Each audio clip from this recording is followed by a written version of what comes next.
Hey, my loves, it's me, Keisha, and I'm here with tonight's All Tea, All Shade Real Housewives of Atlanta, Season 14, Episode 5 review.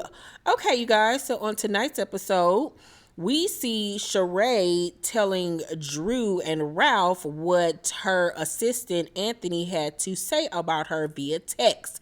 And in the text message, we saw that Anthony said that he had tea on Drew's husband, and she also goes on to tell Ralph that he said that he was gay. And Ralph was like, how I get into this? Like, why would he say that? And I was like, did you look at that bedazzled blazer you got on right now? He looked like he stole one of Luther Vandross's old blazers that he used to perform in. But anywho, so even after seeing proof, Drew asked how my son, but I still feel like Sheree is being messy. And everybody was like, Drew, are you listening to yourself? Like, she didn't lie. She's showing you proof, but you steady coming at her instead of feeling some type of way about your assistant, which goes to show me that you and this assistant, like, are in on this shit together or something, or it's something real iffy about her and this assistant that she don't want to be mad at him for some reason when he's being disubordinate or I don't even know the fucking word, when he's being, shady as an assistant and not being professional. That's weird. Like, somebody is saying that your husband is gay, telling your business, and you just refuse to acknowledge it, and you're still going to keep them on as an employee? Okay, that smells, yeah. Y'all on some funny business together. Y'all faking a storyline.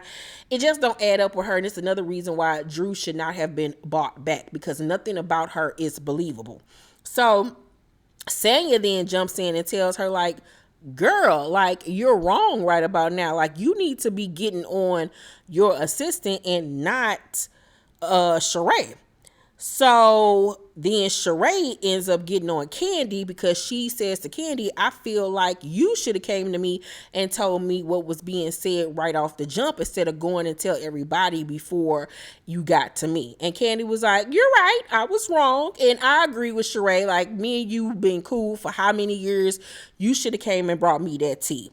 So then as they're sitting there talking, Kenya gets a text message and her whole mood changes. So she gets up from the table and excuses herself. And Marlo was like, girl, is that Mark? Don't let him upset you. Kenya come back and Kenya goes outside. Marlo goes to follow her and so does Kandi. And Kenya tells them that she took Brooklyn to see her father. He was supposed to watch her and bring her back at a certain time, but now all of a sudden he's saying he gotta go to work and that she need to come get her, and he's all the way across the bridge, which was like an hour or so away. And of course Kenya is mad because she was like, this is typical Mark, this is what he always does. Like, I'm trying to make sure he got a relationship with his daughter. And Kandi was like, well, maybe you need to fall back and just try to, let that go and let him be the one that initiates seeing her. And she was like, no, I'll never do that or whatever. And in her confessional, she was stating that, little girls need their father. Yeah, little girls do need their father, true enough, but little girls that have absentee fathers that are in and out of their lives, sometimes they can do even more damage than not having a father at all. You know what I'm saying? Because it teaches them that men aren't reliable. They're not going to be there for you. They're going to lie to you and sell you false dreams and give you false hope. So I understand where Kenya's coming from, but she might be doing more damage than she is good by continuing to push this relationship that obviously he don't really care or is as invested in, and it's sad. So they return back to the table and everybody asks Sheree where Tyrone, when they gonna see Tyrone.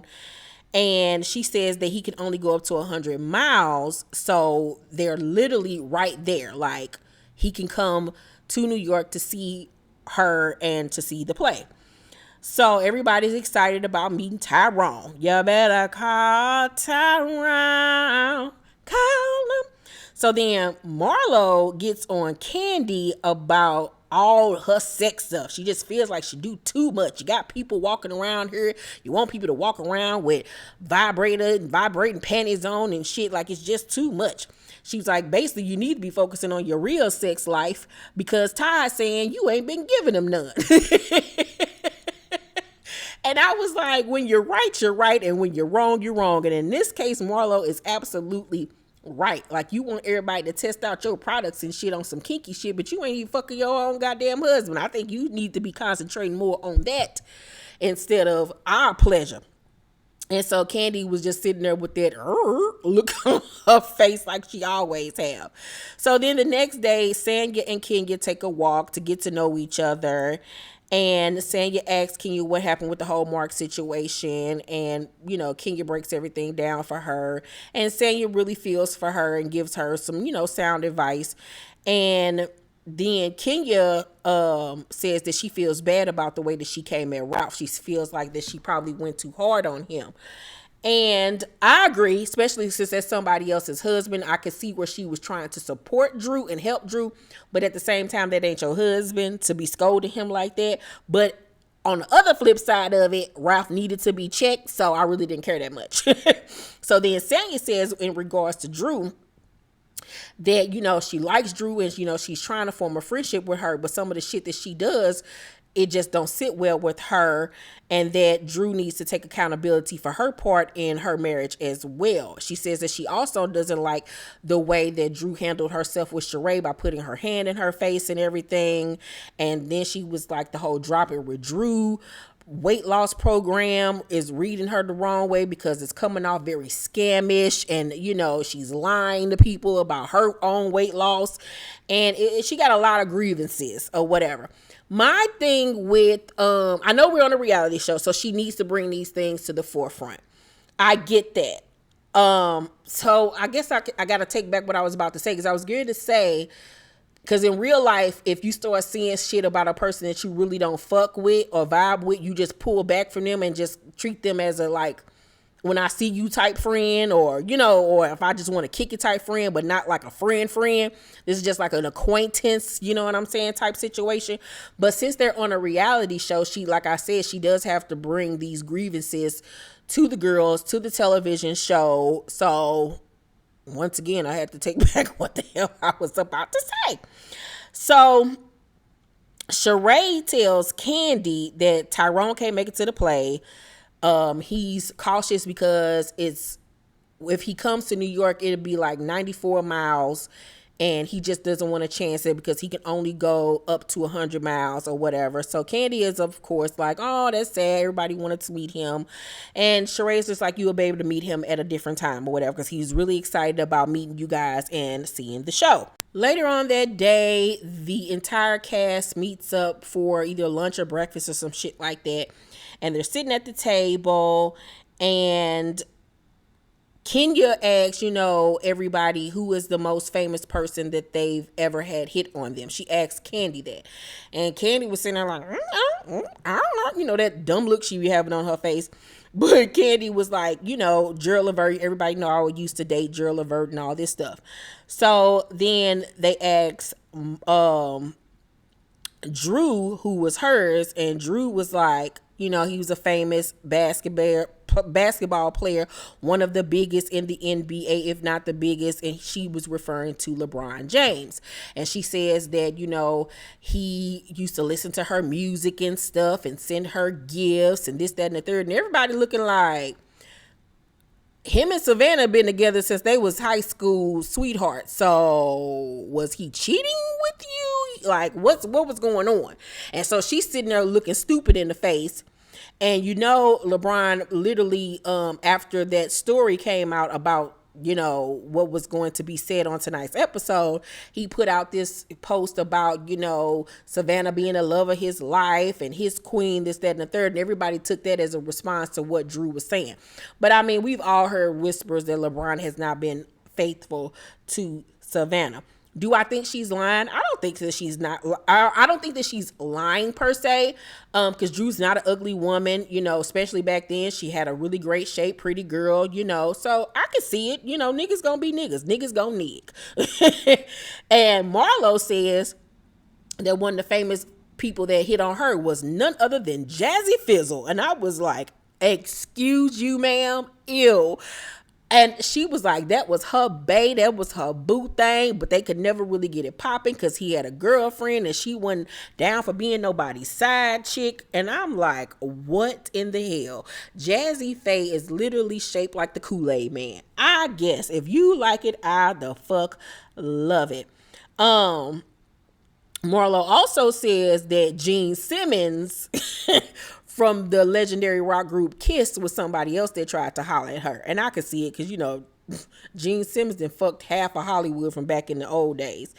They asked Kenya who was hers, and she says Prince. Nobody believes her. Drew says that she needs to read this Kenya Moore memoir because it is full of lies and fictiones. I don't think that Kenya was pretty much lying though, because Kenya was a hot commodity in the 90s. You know what I'm saying? She was Hollywood's Black Barbie. So I don't put that past her or past him. So everybody asked Sheree about Tyrone, like where he at, is he coming? And she was like, he ain't gonna be able to come. And they was like, why? She was like, he just not gonna be able to make it. Y'all be able to see him another time. Like, she just being really evasive about why he can't come. And I was like, maybe it's because she don't want to get all into his business and tell everybody his business or whatever. But she tells them that she's going to go to Philadelphia before they head out to go see him, however. So that night, the girls and the guys get ready for the play. You know, Kandi has a play off Broadway called Thoughts of a Colored Man. And I loved Sanya's outfit. I absolutely went up for it. It was like made out of this like white kind of like furry material. It was a look crop top and long pants. It was just so cute for the wintertime. Absolutely loved it. But that night, the girls were supposed to put on the vibrating panties or whatever. And the only person that did it was Kandi and Sanya. And we find out that the remote control, however, can activate more than one set of panties if you're in close proximity. So when Ralph was pressing the remote, he was actually doing Kandi's and I guess Sanya, or it might have just been Sanya's. He was activating her panties. She was like, who was doing it? Who was doing it? And he was pressing it, not knowing that he was activating her drugs. And I was like, see, this is too much motherfucking playing. So Kenya, in her confession, she was like, I'm not wearing no vibrating panties around other women's husband. And I had to agree with that. Like, I understand that Kandi was trying to do something fun or whatever, but especially knowing that the remote control can control up to more than one person's vibrating panties if they're in close proximity, and you know everybody's about to be in close proximity, it's weird as fuck. And that is on some kinky type shit. Like, like, I'm not gonna be coming on myself to somebody else's husband pressing a vibrator. Like, nah, that's weird. That's 100% weirdo shit. So after the play, everybody is super proud of Kandi and the play. They all took, major keys from it. Now, those shady ass cameramen then do a close-up of Kenya. And as y'all can see in this damn video, on the picture that I have on the screen, they got a good shot of Kenya's wig. Now, Kenya has said that she wears wigs or whatever when, she want to, and when she ain't got her hair done or whatever, which is fine. But Kenya, you need your ass beat for putting this wig on like that, and you can see the goddamn web and everything. Like, you ain't blended or nothing. You just got that motherfucker hanging on for dear life. Kenya, you need your ass kicked. And that night, they decide to have a little pajama jam. So Sheree and Kenya are the first one down in the little lounge room that they're going to be in. And Sheree was like, you got your vibrating thing on? She was like, absolutely not. Hell no. And Kenya in her confession was like, is this eyes wide shut? And I was like, exactly, girl. Marlo then comes down to join them. And she up here burping and belching and carrying on. And Sheree looked like, I know y'all lying. I know this bitch did not just sit up here and burp like a goddamn 75-year-old man that been working on the railroad. Kenya was so pissed she got up because she didn't want to smell that shit. Marlo then says that, Drew and Ralph have a weird ass relationship. So the topic of Drew comes up. Kenya says, he called her a liar yesterday. And Marlo says, I think that she believes her lies. And I honestly agree with that because Drew has been lying since season 1. Nothing about her, to me, has been authentic. Not her storylines, not her marriage, none of this shit. It's all weird. Then Kenya brings up the whole drop it with Drew situation and how Sanya don't really, believe in it and all of this stuff. And so Marlo then goes to her website like, y'all, we should sign up. So she goes on the website and it says this site does not work.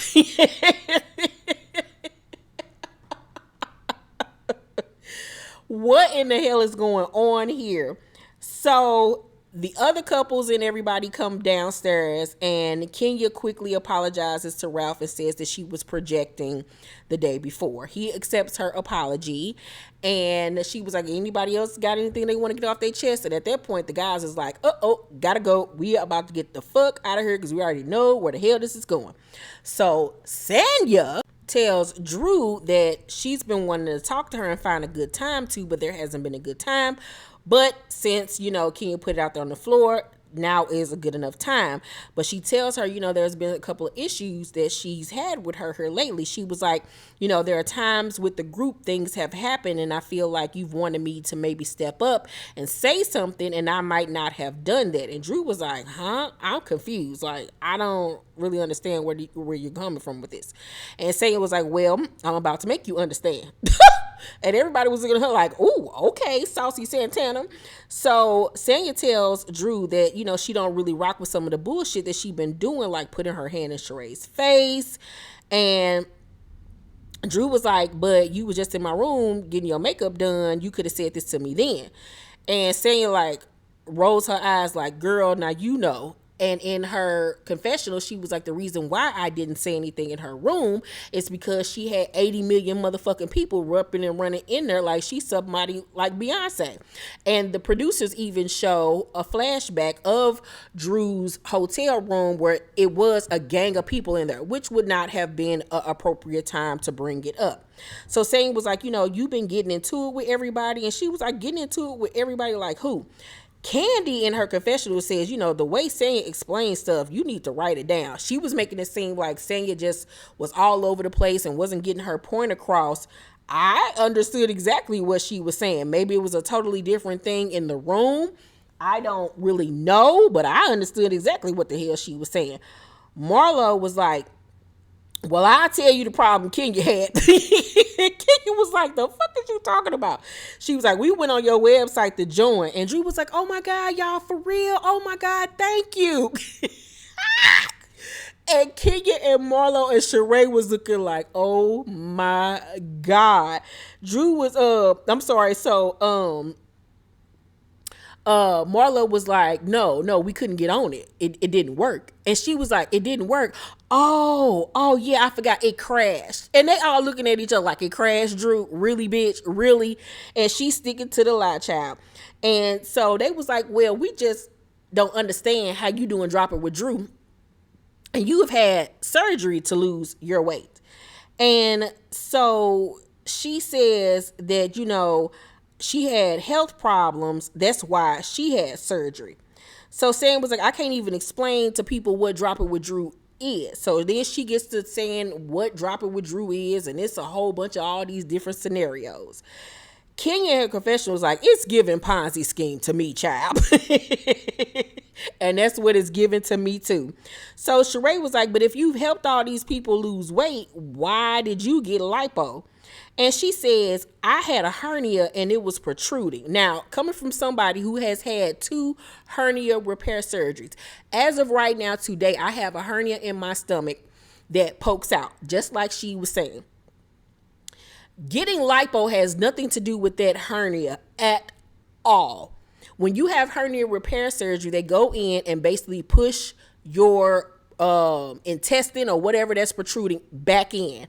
And then in my case, because I had 3 hernias in my stomach, they had to put a mesh lining in my stomach to keep the intestines from bulging out again.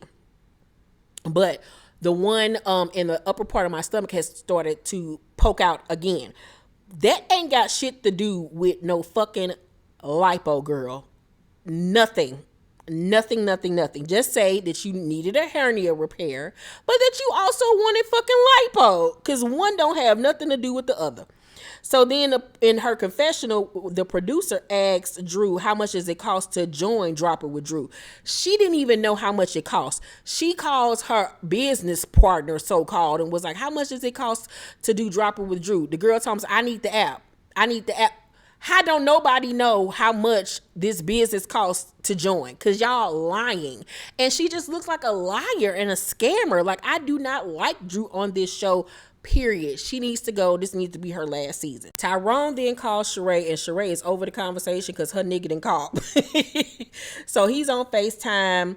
And while she's talking to Tyrone and all the other girls and rush over to the phone, Drew asked Sanya, is she good? And she was like, no, I'm not good, or whatever. So things are rocky between the two ladies. Sheree, is talking to the girls, and she says that she's going to go see Tyrone before they leave New York to head back to ATL. And so they like, Tyrone, why you couldn't come? And he was like, I had some issues. They switched shit up on me last minute, but I really want to see the play, this, that, and the third. Now, this is the night before, so everything was all good. Now, he had did that interview with Layla Lynn. Shout out to Layla, love her. And he was basically saying that she knew he couldn't make it, or whatever the case may be, the following day, trying to make it seem like she was doing it for a storyline. But from what I got from tonight's episode, it didn't seem that way to me. So, the next day, she's getting in the car to drive to Philly.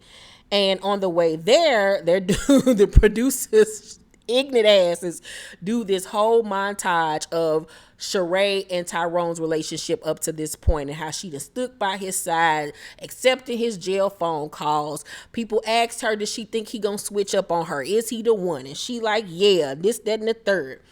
And we see her make a phone call, and she calls him. He doesn't answer the phone. Now, she says that she had spoken to him that morning, so he knew she was coming. And so after like almost 2-hour drive, she gets to Philly. She heads to the restaurant. She's sitting outside. It's cold. She orders something to drink. She calls him. He doesn't answer. Calls him. He doesn't answer. After 30 minutes, she calls her daughter and was like, I'm in Philly. I'm waiting on Tyrone. He ain't answering the phone, and he's late. And the daughter was like, okay, like, that's weird. And so before she had called her daughter, she had tried FaceTiming him, and it did the doop, doop, doop. And I was like, ooh, that nigga did sit your ass to voicemail, or either you are blocked, girl. So she asked her daughter, what does it mean when you FaceTime somebody or you call somebody and it don't go through? She was like, I think that means you blocked. And so Sheree was looking like, what? Like, oh, hell no. Nah. So at this point, she thinking something that happened to him. Like, what is going on? She is just totally confused. So then after almost an hour and a half wait, which I wouldn't have ever waited that damn long, one of the producers comes to her and tells her that Tyrone's attorney says that he can't come because it's a parole violation.